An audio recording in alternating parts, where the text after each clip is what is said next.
Hello everyone, आप सभी का फिर से स्वागत है। यह घटना चक्र साइंस का डिस्कशन है और हमारा टॉपिक है अंतरिक्ष प्रौद्योगिकी। तो चलिए इसके तहत जो पहला प्रश्न है देखते हैं। पूछा गया अंतरिक्ष में भेजा गया भारत का प्रथम उपग्रह कौन सा है। तो अंतरिक्ष में भेजा गया भारत का प्रथम उपग्रह आर्यभट्ट है। ठीक है, इसके बारे में हम लोगों ने डिस्कस किया है। जिन लोगों ने थ्योरी को अभी तक जो है रिवीजन नहीं किया, पहले आप थ्योरी को रिवीजन कर लीजिए, फिर प्रश्न को देखिए। आपको 90% जो है थ्योरी के माध्यम से ही कवर हो जाएगा। देखिए, भारत का अंतरिक्ष में प्रक्षेपित प्रथम जो उपग्रह था वो है आर्यभट्ट। इसका प्रक्षेपण तत्कालीन सोवियत संघ के कापुस्तीन प्रक्षेपण केंद्र से कॉस्मस 3M प्रक्षेपण यान के द्वारा जो है 19 अप्रैल 1975 को किया गया था। सेकंड क्वेश्चन है, भारत ने अंतरिक्ष युग में प्रवेश किया किसके प्रक्षेपण से। तो आपको मालूम है आर्यभट्ट के प्रक्षेपण से। क्वेश्चन नंबर थर्ड है, आर्यभट्ट का प्रक्षेपण कब किया गया था। सेम क्वेश्चन है, बताइए। 19 अप्रैल 1975 को। 4 नंबर क्वेश्चन देखते हैं। इसमें पूछा गया इनसेट 3C को प्रक्षेपित किया गया था कहां से। इनसेट 3C को प्रक्षेपित किया गया था कोरू से।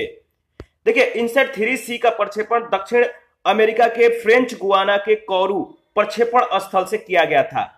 इनसेट श्रृंखला के उपग्रह जीसैट-10 इसका प्रक्षेपण फ्रेंच गुआना के कोरू से जो है 29 सितंबर 2012 को किया गया था। संचार उपग्रह जीसैट-31 का प्रक्षेपण कोरू प्रक्षेपण बेस फ्रेंच गुआना से 6 फरवरी 2019 को किया गया। क्वेश्चन नंबर 5 है, निम्नलिखित में से कौन सा सही सुमेलित नहीं है। कौन सा पेयर जो है मतलब कि गलत है। तो इसका सही जवाब होगा अटलांटिस अंतरिक्ष स्टेशन। तो डी ऑप्शन आपका बिल्कुल सही है। ध्यान रखिएगा, Columbia, Challenger, Discovery, Atlantis, Endeavour अमेरिकी अंतरिक्ष एजेंसी नासा के स्पेस शटल है। नासा के द्वारा इन सभी का परिचालन अब बंद किया जा चुका है। यहां उल्लेखनीय है कि शटल जो है रॉकेट की तरफ प्रक्षेपित किए जा सकते हैं और उपग्रह के भांति पृथ्वी का चक्कर लगा सकते हैं और वायुयान की तरफ पुनः पृथ्वी पर उतर सकते हैं। अन्य विकल्पों में कॉस्मिक बैकग्राउंड एक्सप्लोरर एक उपग्रह कार्यक्रम है और इस कार्यक्रम में नासा ने ब्रह्मांडीय विकिरणों के जांच के लिए जिसे हम कोबे कहते हैं, कोबे नाम के एक उपग्रह का प्रक्षेपण जो है 18 नवंबर 1989 को डेल्टा यान के द्वारा किया था। फेल्कॉन रिलायंस कम्युनिकेशन के द्वारा बिछाया गया विश्व का सबसे बड़ा निजी समुद्रगत केबल तंत्र है और इसका उद्घाटन 5 सितंबर 2006 को किया गया था। यह तंत्र जो है भारत को अभी भी 4 महाद्वीपों और 11 देशों से जोड़ने में सक्षम है। क्वेश्चन नंबर 6 को जो है आपको सूची 1 सूची 2 के साथ मिलान करना है। ध्यान दीजिएगा, इसके बारे में ऑलरेडी वैसे हम लोगों ने डिस्कस कर लिया है, फिर भी इसको रिवीजन करते हैं। क्यूरोसिटी रोवर, इसका बताइए संबंध किससे है। क्यूरोसिटी रोवर जो है यह जो है यूएसए का मंगल ग्रह अन्वेषी अंतरिक्ष यान है। मैसेंजर नासा का बुध ग्रह अन्वेषी अंतरिक्ष यान है। और आकाश 2 क्या है, यह विश्व का सबसे सस्ता टैबलेट है। ठीक है, और रुस्तम 1 जो है डीआरडीओ का मानव रहित वायुयान है। ठीक है, ध्यान रखिएगा। और इस तरह से इसमें जो है ए ऑप्शन आपका बिल्कुल सही होगा। आगे बढ़ते हैं, इसके बारे में हम लोगों ने डिस्कस कर लिया है। 7 नंबर क्वेश्चन है, निम्नलिखित में से कौन सा नासा का अंतिम अंतरिक्ष यान रहा। नासा का अंतिम अंतरिक्ष यान रहा अटलांटिस। ए ऑप्शन आपका बिल्कुल सही होगा। 8 से 21 जुलाई 2011 के मध्य संपन्न स्पेस शटल अटलांटिस की अंतिम उड़ान के साथ ही नासा के स्पेस शटल कार्यक्रम का समापन हो गया। कोलंबिया स्पेस शटल 1 फरवरी 2003 को पृथ्वी के वायुमंडल में पुनर्प्रवेश के द्वारा ध्वस्त हो गया था। स्पेस शटल डिस्कवरी का अंतिम अंतरिक्षीय मिशन जो है 24 फरवरी 2011 से 9 मार्च 2011 के मध्य संपन्न हुआ था। एंडेवर अपने अंतरिक्षीय मिशन पर जो है 16 मई 2011 को प्रक्षेपित किया गया था और 1 जून 2011 को यह पृथ्वी पर सफलतापूर्वक उतरा, जिसके बाद इसे सेवानिवृत्त कर दिया गया। ध्यान रखिएगा। क्वेश्चन नंबर 8 है, निम्नलिखित में से कौन सा सही सुमेलित है। तो एक तरफ अंतरिक्ष और दूसरे तरफ प्रयोजन दिया गया है। कैसिनी हाइगेंस, इसका प्रयोजन क्या है, शुक्र की परिक्रमा करना और डाटा का पृथ्वी तक संचारण करना। पहला जो है सही नहीं है। देखते हैं नेक्स्ट जो है सेकंड नंबर है मैसेंजर, इसका संबंध है बुध का मानचित्रण और अन्वेषण करना। तो सेकंड वाला सही है। और थर्ड जो है वायजर 1 और 2 का जो प्रयोजन है बाह्य सौर परिवार का अन्वेषण करना। तो दूसरा तीसरा स्टेटमेंट आपका बिल्कुल सही है, तो आपका बी ऑप्शन राइट आंसर होगा। देखिए कैसिनी हाइगेंस जो है शनि ग्रह पर भेजा गया मानव रहित अंतरिक्ष यान था, इसलिए पहला सुमेलित नहीं है। बुध ग्रह के रासायनिक संगठन, चुंबकीय क्षेत्र आदि के अध्ययन के लिए अगस्त 2004 में नासा के द्वारा मैसेंजर नामक रोबोटिक अंतरिक्ष यान का प्रक्षेपण किया गया था। बाह्य सौर परिवार के अन्वेषण के लिए 1977 में नासा के द्वारा वायजर कार्यक्रम के तहत 2 मानव रहित अंतरिक्ष मिशन वायजर 1 और वायजर 2 का प्रक्षेपण किया गया था। क्वेश्चन नंबर 9 है नासा का अंतरिक्ष यान कैसिनी किस ग्रह के मिशन पर है? तो सही जवाब होगा शनि। कैसिनी नासा के द्वारा शनि और उसके उपग्रहों के अध्ययन के लिए जो है प्रक्षेपित एक रोबोटिक अंतरिक्ष यान है, ध्यान रखिएगा। क्वेश्चन नंबर 10, वैज्ञानिक निम्नलिखित में से किस या किन परिघटना या परिघटनाओं के ब्रह्मांड के निरंतर विस्तारण के साक्ष्य के रूप में उद्धृत करते हैं? तो जो वैज्ञानिक हैं किस परिघटना या परिघटनाओं के ब्रह्मांड के निरंतर विस्तरण के साक्ष्य के रूप में उद्धृत करते हैं? इसका सही जवाब होगा, बताइए। पहला है अंतरिक्ष में सूक्ष्म तरंगों की उपस्थिति का पता चलना, दूसरा अंतरिक्ष में रेडियो शिफ्ट परिघटना का अवलोकन, तीसरा अंतरिक्ष में क्षुद्र ग्रहों की गति और चौथा है अंतरिक्ष में सुपरनोवा विस्फोटों का होना। तो देखिए इसमें जो सही जवाब है आपको बताना है, मतलब कि इसमें जो पहला है, पहला और दूसरा, मतलब कि ए ऑप्शन आपका बिल्कुल सही होगा। अंतरिक्ष में सूक्ष्म तरंगों की उपस्थिति का पता चलना और अंतरिक्ष में रेडियो शिफ्ट परिघटना का अवलोकन करना, ठीक है। तो क्वेश्चन था वैज्ञानिक निम्नलिखित में से किन परिघटनाओं के जो है ब्रह्मांड के निरंतर विस्तरण के साक्ष्य के रूप में उद्धृत करते हैं? तो अंतरिक्ष में सूक्ष्म तरंगों की उपस्थिति का पता चलना या अंतरिक्ष में रेडियो शिफ्ट परिघटना का अवलोकन करना। वैसे इसके बारे में हम लोग देख लेते हैं। देखिए अंतरिक्ष में सूक्ष्म तरंगों की उपस्थिति का पता चलना तथा रेडियो शिफ्ट परिघटना का अवलोकन वैज्ञानिकों के द्वारा ब्रह्मांड के निरंतर विस्तरण के साक्ष्य के रूप में प्रस्तुत किया जाता है। अमेरिका के साल पर्लमुटर जो है, नाम थोड़ा सा ध्यान रखिएगा, साल पर्लमुटर और एडम राइस के अलावा ऑस्ट्रेलियाई अमेरिकी वैज्ञानिक ब्रायन स्मिथ ने 1998 में 2 अलग अलग शोधों में इस बात का पता लगाया कि करीब 14 अरब वर्ष पहले बिग बैंग की घटना के बाद जो है अस्तित्व में आए ब्रह्मांड के विस्तार की गति जो है तेज होती जा रही है। और इसके पूर्व वैज्ञानिकों की धारणा यह थी कि ब्रह्मांड के विस्तार की गति में लगातार कमी आ रही है। अपने अध्ययन में इन वैज्ञानिकों ने पाया कि 50 से भी अधिक सुपरनोवा से निकल रहा प्रकाश वक्त के साथ अपेक्षा से कहीं ज्यादा कमजोर हो गया है, जो इस बात का संकेत है कि ब्रह्मांड के विस्तार में तेजी आ रही है और इसी कारण सुपरनोवा की दूरी जो है पृथ्वी से बढ़ गई है और इस वजह से उनसे निकलने वाला प्रकाश दूर हो गया है। इन तीनों वैज्ञानिकों को ब्रह्मांड के विस्तार को समझने के दिशा में और उनके शोध के लिए 2011 के भौतिक शास्त्र के क्षेत्र के नोबेल पुरस्कार से सम्मानित किया गया था। क्वेश्चन नंबर 11, कभी कभी समाचारों में इवेंट होराइजन, ध्यान रखिएगा, कभी कभी समाचारों में event horizon, singularity, string theory और स्टैंडर्ड मॉडल जैसे शब्द किस संदर्भ में आते हैं? तो event horizon, singularity, string theory और स्टैंडर्ड मॉडल जैसे शब्द हैं किसके संदर्भ में आते हैं? तो आपका सही जवाब होगा ब्रह्मांड का प्रक्षेपण और बोध। देखिए इवेंट होराइजन यह एक ऐसी सीमा है या बाउंड्री है जो अंतरिक्ष में ब्लैक होल के चारों ओर के क्षेत्र को परिभाषित करती है और इसी सीमा के अंदर किसी भी घटना का जो प्रक्षेपण है संभव नहीं है।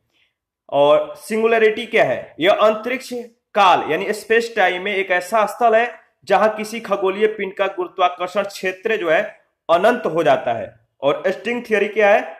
इसमें सभी पदार्थ और बलों को जो है एकल सैद्धांतिक रूपरेखा में सम्मिलित कर ब्रह्मांड के मूल स्तर की व्याख्या कणों के स्थान पर कंपायमान स्ट्रिंग के पदों में की जाती है। स्टैंडर्ड मॉडल क्या है? कण भौतिकी का स्टैंडर्ड मॉडल एक ऐसा सिद्धांत है जिसमें ब्रह्मांड में ज्ञात 4 मूल बलों में से 3 विद्युत चुंबकीय, दुर्बल और प्रबल की व्याख्या की जाती है। सभी ज्ञात मूल कणों का वर्गीकरण किया जाता है। आगे बढ़ते हैं, नेक्स्ट क्वेश्चन है क्वेश्चन नंबर 12। टीम पिक को निम्नलिखित में से किस रूप में जाना जाता है? टीम पिक, निम्नलिखित को या टीम पिक को निम्नलिखित में से किस रूप में जाना जाता है? तो अंतरिक्ष यात्री। टीम पिक यूरोपियन अंतरिक्ष एजेंसी के एक अंतरिक्ष यात्री हैं और ज्ञातव्य है कि ये ब्रिटिश वायुसेना में भी अपनी सेवाएं दे चुके हैं। 13 नंबर है, निम्नलिखित में से एक को नया नाम कल्पना 1 दिया गया, किसको? निम्न में से किसको जो है नया नाम कल्पना 1 दिया गया था? तो मेटसैट को। मौसम के क्षेत्र में अनुसंधान संबंधी भारत के प्रथम उपग्रह कल्पना 1 का प्रक्षेपण भारतीय अंतरिक्ष अनुसंधान संगठन के द्वारा 12 सितंबर 2002 को किया गया था। प्रारंभ में इस उपग्रह का नाम जो था क्या था? मेटसैट। परंतु 5 फरवरी 2003 को तत्कालीन भारतीय प्रधानमंत्री अटल बिहारी वाजपेयी ने इसे भारतीय मूल की अमेरिकी अंतरिक्ष यात्री कल्पना चावला की स्मृति में कल्पना 1 नाम दिया। उल्लेखनीय है कि यह जो है कल्पना चावला की स्पेस शटल कोलंबिया दुर्घटना में मतलब कि जो कल्पना चावला थी, स्पेस शटल कोलंबिया दुर्घटना में जो है 1 फरवरी 2003 को इनकी मृत्यु हो गई थी। तो इन्हीं के स्मृति में जो मेटसैट है इसका नाम कल्पना 1 दिया गया था। 14 नंबर है, निम्नलिखित कथनों पे जो है आपको विचार करना है। पहला कथन है, भारत ने सितंबर 2002 में अपने प्रथम पूर्ण मौसम विज्ञान संबंधी उपग्रह का प्रक्षेपण किया। दूसरा है, पहली बार अंतरिक्ष जो वाहन है PSLV C4 इसने भू समकालीन कक्षा में 1000 किलोग्राम से अधिक जो है अर्जक भार लेकर प्रवेश किया था। तो देखिए इसमें दोनों सही है, सी ऑप्शन आपका बिल्कुल सही होगा। देखिए भारत के प्रथम पूर्ण मौसम विज्ञान संबंधी उपग्रह मेटसैट का प्रक्षेपण 12 सितंबर 2002 को किया गया था। PSLV C4 ने पहली बार भू समकालीन कक्षा में 1000 किलोग्राम से भी अधिक यानी 1060 किलोग्राम के मेटसैट उपग्रह को स्थापित किया। मेटसैट को भारतीय मूल की अमेरिकी अंतरिक्ष यात्री कल्पना चावला के स्मृति में कल्पना 1 नाम दिया गया है। 15 नंबर क्वेश्चन है, सितंबर 2002 में भारत ने प्रक्षेपित किया था, क्या प्रक्षेपित किया था? तो मेटसैट। आगे बढ़ते हैं 16 नंबर, अंतरिक्ष में कई 100 किलोमीटर से जो है कह रहा है कि 16 नंबर क्वेश्चन को ध्यान दीजिएगा, अंतरिक्ष में कई 100 किलोमीटरों से गति यात्रा कर रहे विद्युत आवेश की कण यदि पृथ्वी के धरातल पर पहुंच जाए तो जीव जंतुओं को गंभीर नुकसान पहुंचा सकते हैं। ये कण किस कारण से पृथ्वी के धरातल पर नहीं पहुंच पाते? इसका सही जवाब क्या होगा? देखिए इसका सही जवाब होगा, पृथ्वी की चुंबकीय शक्ति उन्हें ध्रुवों की ओर मोड़ देती है। इस कारण जो है ये जो कई 100 किलोमीटर के गति से यात्रा कर रहे जो विद्युत आवेशी कण हैं ये पृथ्वी के धरातल पे नहीं पहुंच पाते हैं। अच्छा, इसके बारे में जो है एक दो पॉइंट दिया गया है, देख लेते हैं। अंतरिक्ष में तीव्र गति से यात्रा कर रहे विद्युत आवेशी कण पृथ्वी के धरातल पे नहीं पहुंच पाते हैं क्योंकि पृथ्वी का चुंबकीय क्षेत्र उन्हें जो है ध्रुवों की ओर मोड़ देता है। इसका सर्वश्रेष्ठ उदाहरण ऑरोरा है, ध्यान दीजिएगा, ऑरोरा का नाम याद रखिएगा। 17 नंबर है, निम्नलिखित कथनों पर विचार करिए। इसमें 3 कथन दिया गया है और 3 कथन में जो है आपको बताना है कि कौन सा सही है। पहला है, पृथ्वी का चुंबकीय क्षेत्र हर कुछ 100,000 सालों में उत्क्रमित हुआ है। तो पृथ्वी का जो चुंबकीय क्षेत्र है हर कुछ 100,000 सालों में जो है उत्क्रमित हुआ है, क्या यह सही है या नहीं? दूसरा है, पृथ्वी जब 4000 मिलियन वर्ष से भी अधिक पहले बनी तो ऑक्सीजन 54% थी और कार्बन डाइऑक्साइड नहीं थी, क्या यह सही है? तो देखिए पहला सही है, दूसरा गलत है। जब जीव पैदा हुए उन्होंने पृथ्वी के आरंभिक वायुमंडल को बदल दिया, तो तीसरा भी आपका सही है। तो पहला तीसरा स्टेटमेंट बिल्कुल सही है। देखिए पूरा चुंबकत्व के अध्ययन से इस तथ्य का पता चला कि भूपर पट्टी पर पाई जाने वाली कुछ शैलों का चुंबकन पृथ्वी के मुख्य चुंबकीय क्षेत्र के दिशा में नहीं बल्कि उसके विपरीत दिशा में है, ध्यान रखिएगा। और अनुमान है कि पिछले कुछ वर्षों में प्रति मिलियन वर्ष 1 या 2 बार उत्क्रमण हुआ है, यानी पहला जो कथन है सत्य है। तो 1-2 बार जो है उत्क्रमण हुआ है। इन अध्ययन मतलब कि इन अनुमान या अध्ययनों से जो है पता चलता है कि जो पिछले कुछ वर्ष हैं इसमें प्रति मिलियन वर्ष में जो है 1 या 2 बार उत्क्रमण हुआ। देखिए पृथ्वी की उत्पत्ति के समय वायुमंडल में ऑक्सीजन उपस्थित नहीं थी, बल्कि वायुमंडल ज्वालामुखी गैसों, नाइट्रोजन, ज्वालामुखी गैस में जो मतलब गैस होते हैं, नाइट्रोजन, कार्बन डाइऑक्साइड, मीथेन का जो है मिश्रण था। लगभग 3 बिलियन वर्ष पूर्व पृथ्वी पर साइनोबैक्टीरिया की उत्पत्ति हुई, जो प्रकाश संश्लेषण में सक्षम थे। ये जीवाणु आजकल के पौधों की तरह जो है ऑक्सीजन गैस उत्सर्जित करते थे। जैसे जैसे साइनोबैक्टीरिया की संख्या बढ़ती गई, पृथ्वी के वायुमंडल में ऑक्सीजन की मात्रा बढ़ती गई। ठीक है, इसलिए तीसरा जो कथन था सत्य है।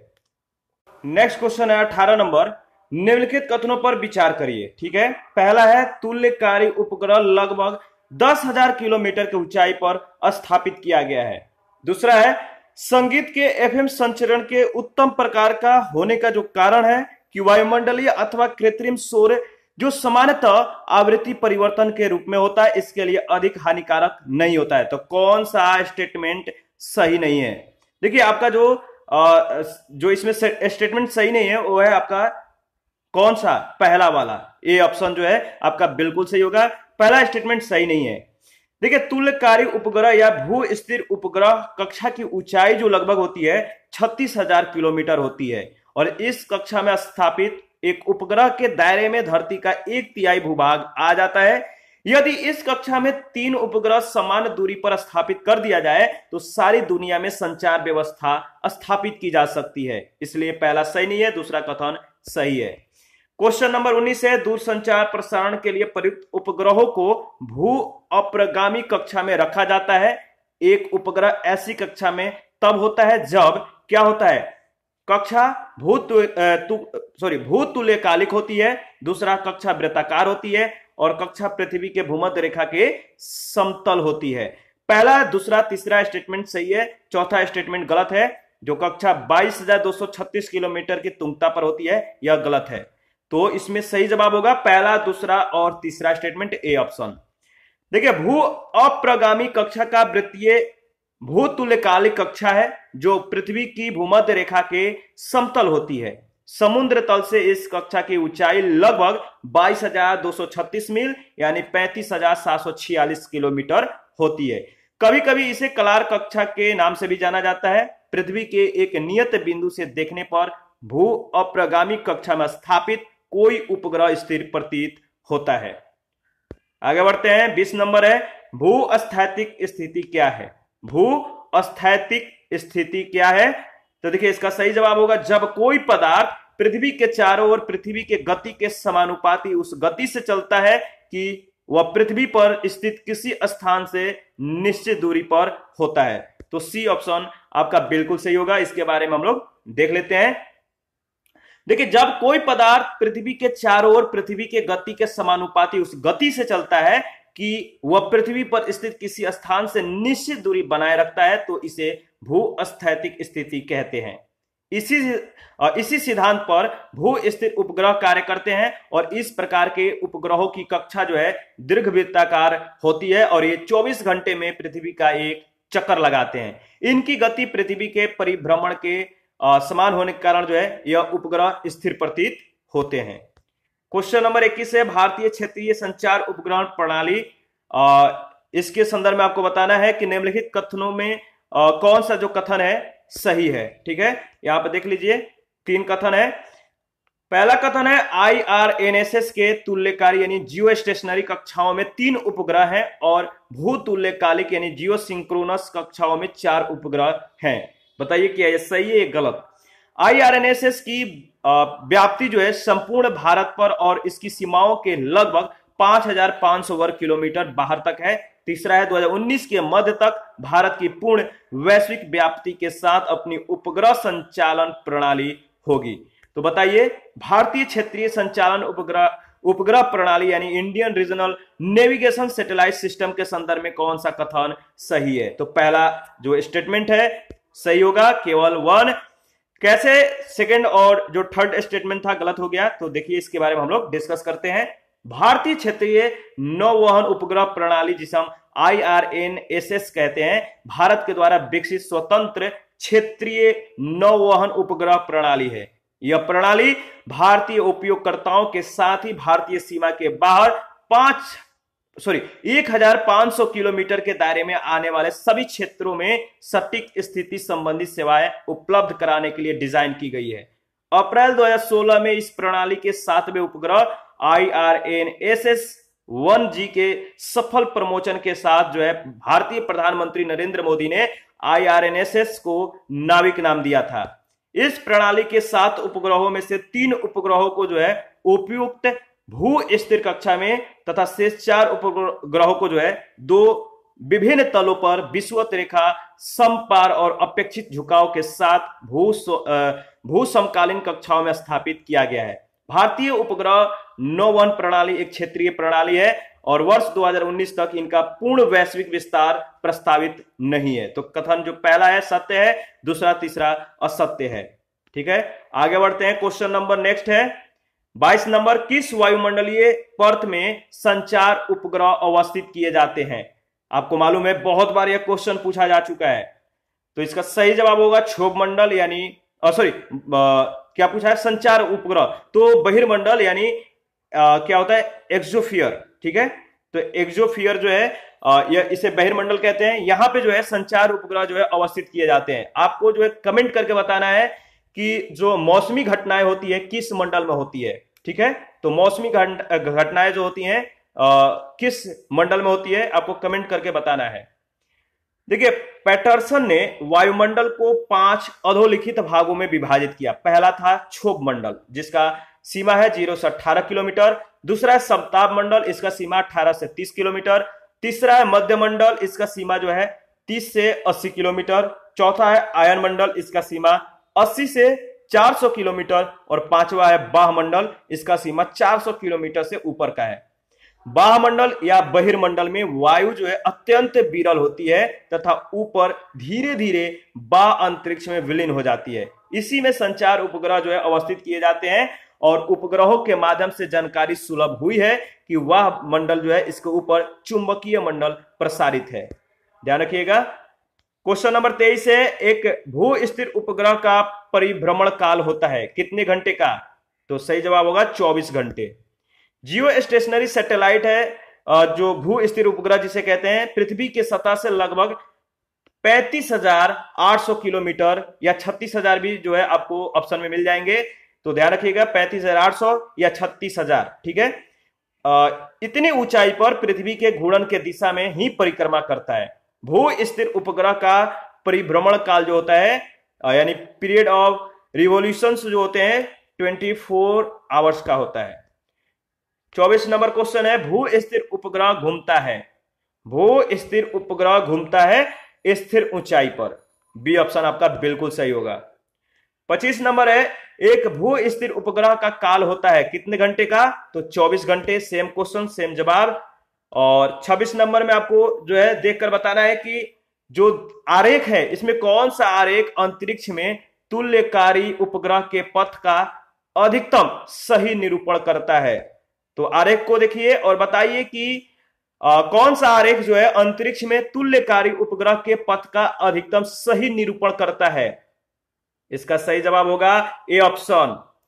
देखिए, तुल्यकारी उपग्रह का जो पथ होता है सर्कुलर होता है, वृत्ताकार होता है। तो ए का आरेख है अंतरिक्ष में तुल्यकारी उपग्रह के पथ का अधिकतम सही निरूपण करता है। 27 नंबर क्वेश्चन है, निम्नलिखित कथनों पर विचार करिए। पहला है, विज्ञान रेल वैज्ञानिक तथा औद्योगिक अनुसंधान परिषद के द्वारा आयोजित पहियों पर जो है विज्ञान प्रदर्शनी है। दूसरा है, विज्ञान प्रसार मानव संसाधन विकास मंत्रालय का अधीन एक स्वायत्त निकाय है। तीसरा, इसरो का शैक्षिक उपग्रह एडुसैट 2004 में फ्रेंच गुयाना से जो है छोड़ा गया। बताइए इनमें से कौन सा स्टेटमेंट सही है? तो मतलब कि इसमें से जो है उपरोक्त में से कोई भी नहीं, यानी पहला दूसरा तीसरा इन तीनों में से कोई स्टेटमेंट सही नहीं है। कैसे देख लेते हैं। विज्ञान रेल रेलवे मिनिस्ट्री है या जो रेल मिनिस्ट्री है इसके विज्ञान और प्रौद्योगिकी विभाग के द्वारा आयोजित पहियों पर विज्ञान प्रदर्शनी है। यह नई दिल्ली से 15 दिसंबर 2013 को शुरू हुई है और इस रेल में भारत की विज्ञान एवं प्रौद्योगिकी से संबंधित उपलब्धियों को जो है दर्शाया गया था। कथन पहला जो है असत्य है। विज्ञान प्रसार 1989 में स्थापित विज्ञान एवं प्रौद्योगिकी मंत्रालय का अधीन कार्य करने वाला एक स्वायत्त निकाय है, न कि मानव संसाधन विकास मंत्रालय का अधीन। ठीक है, तो दूसरा असत्य है। इसरो के शैक्षणिक उपग्रह एजुसैट को आंध्र प्रदेश के श्रीहरिकोटा स्थित सतीश धवन अंतरिक्ष केंद्र से 20 सितंबर 2004 को प्रक्षेपित किया गया था, न कि फ्रेंच गुयाना से। ठीक है, तो तीनों स्टेटमेंट गलत था। 28 नंबर क्वेश्चन है, नासा अमेरिकी अंतरिक्ष अभिकरण ने केपलर नामक दूरबीन का प्रवर्तन किया जानने के लिए। क्या जानने के लिए? नासा अमेरिकी अंतरिक्ष अभिकरण ने केपलर नामक दूरबीन का प्रवर्तन किया था। सही जवाब होगा पृथ्वी तुल्य उपग्रहों को जानने के लिए। तो D option is right option. आगे बढ़ते हैं, इसके बारे में देख लेते हैं। देखिए, अन्य तारों की परिक्रमा करने वाले जो धरती हैं, इन जैसे दूसरे ग्रहों की तलाश के उद्देश्य से अमेरिकी अंतरिक्ष एजेंसी नासा ने केपलर नामक अंतरिक्ष दूरबीन की स्थापना की थी। केपलर मिशन 2009 में प्रक्षेपित किया गया था। 9 वर्षों तक जो है संचालित होने के बाद 30 अक्टूबर 2018 को जो है नासा ने इसे सेवा मुक्त कर दिया था। 29 नंबर है, भारत के द्वारा प्रमोचित खगोलीय वेधशाला एस्ट्रोसैट के संदर्भ में निम्नलिखित कथनों में से कौन सा सही है? पहला है, यूएसए और रूस के अलावा केवल भारत एकमात्र ऐसा देश है जिसने अंतरिक्ष में उसी प्रकार की वेधशाला प्रमोचित की है। और दूसरा है, जो एस्ट्रोसैट है, एस्ट्रोसैट 2000 किलोग्राम का एक उपग्रह है जो पृथ्वी की सतह के ऊपर 1650 किलोमीटर पर जो है एक कक्षा में उपस्थित है या स्थापित है। तो इसका देखिए जो सही जवाब होगा न तो पहला और न ही दूसरा, तो डी ऑप्शन आपका जो है सही जवाब है। दोनों स्टेटमेंट गलत है। कैसे देख लेते हैं। देखिए, 28 सितंबर 2015 को इसरो ने जो एस्ट्रोसैट है, एस्ट्रोसैट नामक भारत के पहले खगोलीय मिशन का प्रक्षेपण किया। एस्ट्रोसैट, इसका कुल वजन 1513 किलोग्राम और इसे पृथ्वी के सतह से 650 किलोमीटर की ऊंचाई पर स्थित कक्षा में स्थापित किया गया। तो दूसरा जो कथन था असत्य है, स्पष्ट हो जाता है। भारत के अलावा अब तक यूरोपीय अंतरिक्ष एजेंसी, अमेरिका, रूस और जापान की जो अंतरिक्ष एजेंसियां हैं, इन्होंने अंतरिक्ष में ऐसी वेधशाला स्थापित करने की उपलब्धि प्राप्त की है। तो पहला भी असत्य है। 30 नंबर क्वेश्चन है, जब इनसैट 3B लॉन्च किया गया था उस समय निम्नलिखित में से कौन इसरो के अध्यक्ष थे? इनसैट 3B जब लॉन्च किया गया था तो इसरो का अध्यक्ष उस समय के कस्तूरी रंगन थे। सी ऑप्शन आपका बिल्कुल सही होगा। के कस्तूरी रंगन जो है वर्ष 1994 से अगस्त 2003 तक भारतीय अंतरिक्ष अनुसंधान संगठन यानी इसरो के अध्यक्ष रहे। उनके कार्यकाल में ही भारत ने 21 मार्च 2000 को जो है फ्रेंच गुयाना के कोरू प्रक्षेपण स्थल से एरियन 50 रॉकेट के द्वारा इनसैट 3B संचार उपग्रह का प्रक्षेपण किया था। आगे बढ़ते हैं, क्वेश्चन नंबर 31 है, भारतीय अंतरिक्ष अनुसंधान संगठन के अध्यक्ष हैं कौन है? तो जी माधवन नायर। यह कब का क्वेश्चन है? तो देखिए यह मतलब कि पुराना क्वेश्चन है और आरएएस या आरटीएस यानी राजस्थान में जो है पूछा गया था। देखिए, प्रश्नकाल के संदर्भ में भारतीय अंतरिक्ष अनुसंधान संगठन के अध्यक्ष जो थे माधवन नायर थे। वर्तमान में इसरो के अध्यक्ष यानी जनवरी 2018 से के सिवन है। ठीक है, ध्यान रखिएगा। 32 नंबर क्वेश्चन है, कथन ए, भारत के टेलीकम्युनिकेशन को उपग्रह से जोड़ दिया गया है, कारण क्या है? भारत जो है स्टार वार की तैयारी कर रहा है। तो बताइए इनमें से कौन सा स्टेटमेंट सही है? पहला जो कथन कह रहा है कि भारत के टेलीकम्युनिकेशन को उपग्रह से जोड़ दिया गया है, कारण इसलिए कि भारत जो है स्टार वार की जो है तैयारी कर रहा है। तो क्या यह सही है? देखिए, इसमें पहला सही है परंतु आर गलत है। भारत की दूरसंचार, प्रसारण, मौसम विज्ञान आदि के क्षेत्र में आवश्यकताओं की पूर्ति के लिए इनसैट भू-स्थैतिक उपग्रहों की एक श्रृंखला इसरो के द्वारा प्रक्षेपित की गई है। तो पहला सही है परंतु आर गलत है। ठीक है, क्योंकि भारत जो है स्टार वार की तैयारी नहीं कर रहा है। 33 नंबर क्वेश्चन है, भारतीय उपग्रह श्रृंखला जो दूरसंचार तंत्र के लिए उपयोग में लाई जा रही है वो है आपका इनसैट। डी ऑप्शन आपका बिल्कुल सही होगा। इनसैट अर्थात भारतीय राष्ट्रीय उपग्रह प्रणाली, इंडियन नेशनल सैटेलाइट सिस्टम, ठीक है, इसरो के द्वारा शुरू की गई बहुदेशीय भू स्थिर उपग्रह यानी जियो स्टेशनरी सैटेलाइट की एक श्रृंखला है और यह जो है दूरसंचार, प्रसारण, मौसम विज्ञान, खोज और बचाव कार्य के लिए उपयोगी होता है, यानी उपयोग है इसका। और यह भारत सरकार के अंतरिक्ष विभाग, दूरसंचार विभाग, मौसम विज्ञान विभाग और आकाशवाणी दूरदर्शन का एक संयुक्त उद्यम है। वर्ष 1983 में शुरू हुआ इनसैट एशिया प्रशांत क्षेत्र में सबसे बड़ी देशीय संचार प्रणाली है। 34 नंबर है, भारत का पहला रिमोट सेंसिंग सैटेलाइट छोड़ा गया था। कहां से? तो वैकानूर से।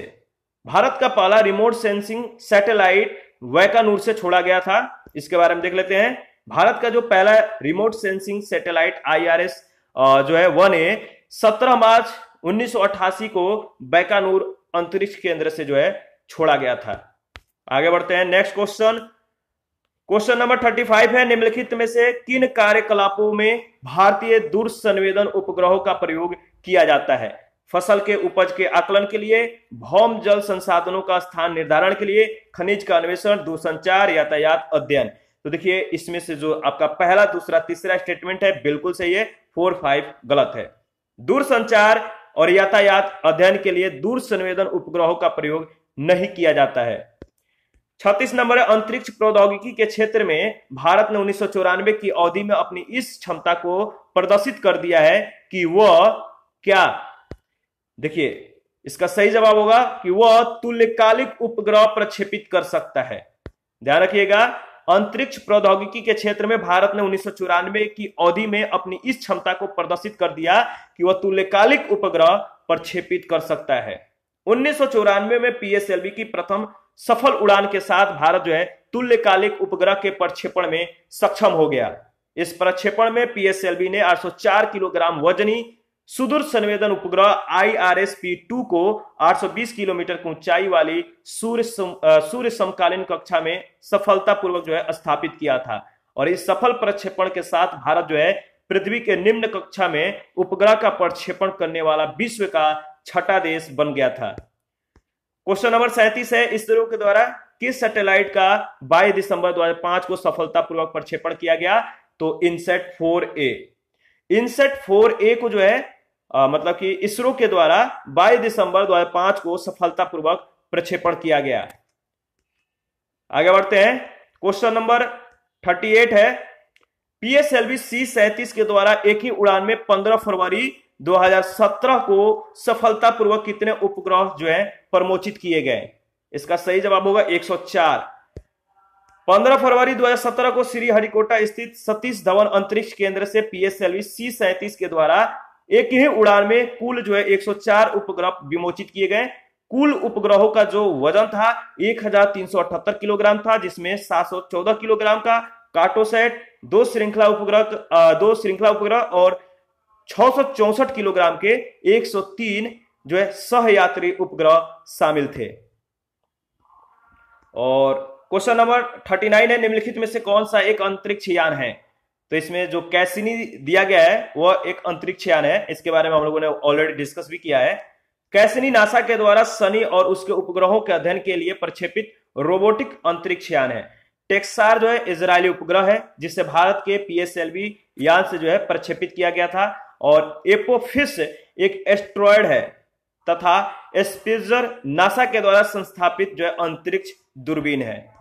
40 नंबर क्वेश्चन में आपको कथन ए में कह रहा है कि अंतरिक्ष यान पृथ्वी पर उतरते समय कुछ क्षण के लिए भू स्टेशन से रेडियो संपर्क खो देता है। कारण क्या है? जब एक अंतरिक्ष यान पृथ्वी के वायुमंडल में प्रवेश करता है तो यान की सतह का ताप बढ़ जाता है, जिससे उसके चारों ओर वायु जो होते हैं आयनित हो जाती है। तो इसका सही जवाब क्या होगा? इसका सही जवाब है ए और आर दोनों सही है। आर ए की सही व्याख्या भी है। ठीक है, नेक्स्ट क्वेश्चन अच्छा इसके बारे में पहले डिस्कस कर लेते हैं, फिर नेक्स्ट क्वेश्चन को देखेंगे।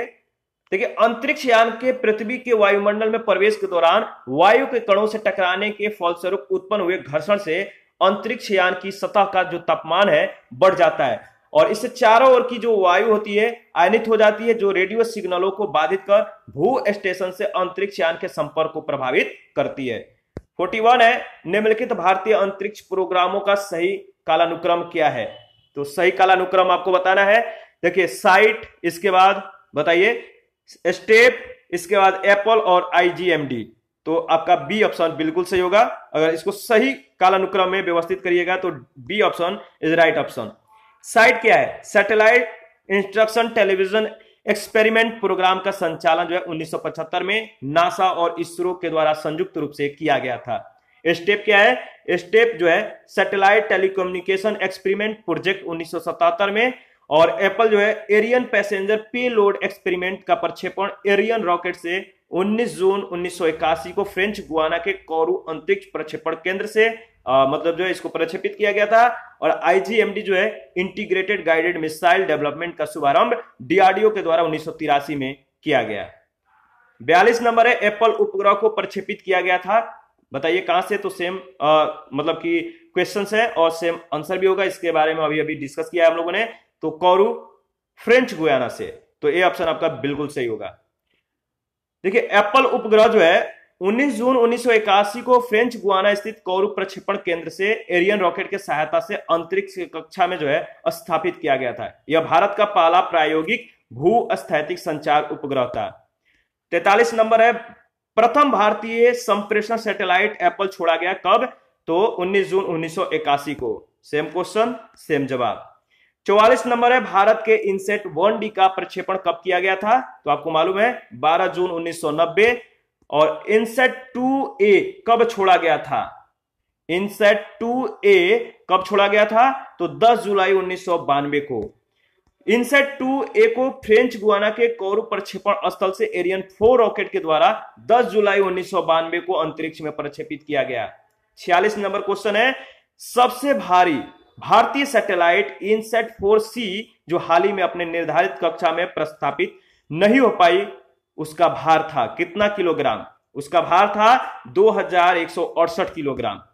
10 जुलाई 2006 को आंध्र प्रदेश के श्रीहरिकोटा स्थित सतीश धवन अंतरिक्ष केंद्र से इनसेट 4C उपग्रह को 350 करोड़ रुपए के लागत से बनाए गए नए लॉन्च पैड से छोड़ा गया और 2168 किलोग्राम वजनी उपग्रह इनसेट 4C प्रक्षेपण के तुरंत बाद ही बूस्टर और लॉन्च टर्मिनल से या लॉन्च टर्मिनल के अलग होने के चरण में गड़बड़ी के कारण आग के गोले में बदल गया। 47 नंबर है, भारत का पहला संचार उपग्रह IRNSS 1A कहां से छोड़ा गया?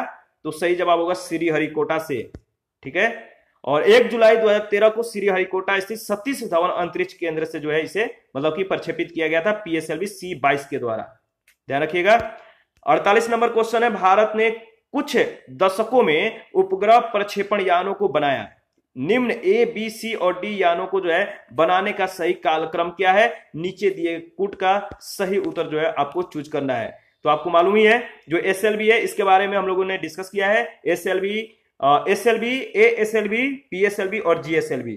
ठीक है, अगर डेट आपको मालूम नहीं होगा तो याद रखिएगा, पहले आया SLV, इसके बाद ASLV, इसके बाद PSLV और GSLV। ठीक है, तो क्रम याद रखिएगा। 49 है, दिए गए मानचित्र में अंतरिक्ष संगठन इकाइयों की अवस्थिति 1, 2, 3 और 4 के द्वारा जो है अंकित है। इन इकाइयों को नीचे दी गई सूची में सुमेलित कीजिए, नीचे दिए गए कूट का उपयोग करते हुए सही उत्तर का चुनाव करिए। तो यहाँ पर आप देख सकते हैं जो 1, 2, 3, 4 है, आपको बताना है इसमें जो सूची दिया गया है कौन कौन 1 पे है, कौन कौन मतलब कि 2 पे है, 3 और मतलब कि 4 पे। तो देखिए इसमें जो IIRS है, Indian institute of remote sensing, या देहरादून यानी उत्तराखंड में है, और SSC जो है स्पेस एप्लीकेशन सेंटर, यह गुजरात के अहमदाबाद में है, और नेशनल जो NRSA है, नेशनल रिमोट सेंसिंग एजेंसी, यह आंध्र प्रदेश के हैदराबाद में है, और इसरो जो है यह कर्नाटक के बंगलुरु में है, इंडियन स्पेस रिसर्च ऑर्गेनाइजेशन। तो लोकेशन याद रखिएगा। 50 नंबर है, निम्नलिखित जोड़े जो है सुमेलित करें, एक तरफ प्रक्षेपण यान, दूसरे तरफ सैटेलाइट दिया गया है। ठीक है, तो इसके बारे में हम लोगों ने डिस्कस कर लिया है, तो आप बताइए इसका सही जवाब क्या होगा। देखिए इसका सही जवाब होगा सी ऑप्शन। 1 का B है, 2 का C है, 3 का A है और 4 का D है। तो चलिए फिर से इसको जो है मैं इसको रिवीजन करा देता हूं। देखिए जो लोग थ्योरी को अच्छे से रिवीजन नहीं किया है तो क्वेश्चन जो है उनके लिए थोड़ा सा कठिन हो सकता है, तो थ्योरी को एक बार रिवीजन कर लीजिए, इंपॉर्टेंट है, और उससे आपको जो है बहुत क्वेश्चन मतलब कवर हो जाएंगे। तो जो उपग्रह प्रक्षेपण यान 3 जो है SLV-3, यह इसका जो सैटेलाइट है रोहिणी है, संवर्धित उपग्रह प्रक्षेपण यान यानी ASLV से जो है SROSSC को जो है मतलब कि प्रक्षेपित किया गया था, और चंद्रयान 1 सैटेलाइट जो है यह पीएसएलवी के माध्यम से और ईडूसैट जीएसएलवी के माध्यम से। ईडूसैट के बारे में अभी अभी हम लोगों ने डिस्कस किया है, एसएलवी के बारे में हम लोगों ने डिस्कस किया है। वैसे इसमें जो है आपको सारे जो है थ्योरी में दिया गया है, तो एक बार रिवीजन कर लीजिए, मैं यही कहूंगा। 51 है, भारतीय सुदूर संवेदन संस्थान कहां पर स्थित है? भारतीय सुदूर संवेदन संस्थान कहां पर स्थित है? तो देहरादून में। Indian institute of remote sensing जो है IIRS, यह उत्तराखंड के देहरादून में स्थित है, ठीक है। और 52 है, इसरो की मास्टर कंट्रोल सुविधा हासन में है जो अवस्थित है। हासन कहां पे अवस्थित है? तो कर्नाटक में। और इसी के साथ आज का सेशन समाप्त करते हैं। नेक्स्ट सेशन में 52 के बाद का जो क्वेश्चंस है उनको कवर करेंगे। आप अपना प्रतिक्रिया जरूर दीजिए, आपके प्रतिक्रियाओं का हमें बेसब्री से इंतजार रहता है। और जिन लोगों ने टेलीग्राम चैनल और टेलीग्राम क्विज को ज्वाइन नहीं किया है तो वीडियो के डिस्क्रिप्शन बॉक्स में उसका लिंक दिया गया है, प्लीज ज्वाइन कर लीजिए, आपके लिए बहुत बेनिफिट है। तो थैंक यू, मिलते हैं नेक्स्ट सेशन में।